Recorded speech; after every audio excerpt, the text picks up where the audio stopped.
Cherokee Jack.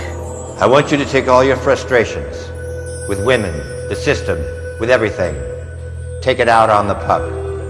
All on the puck.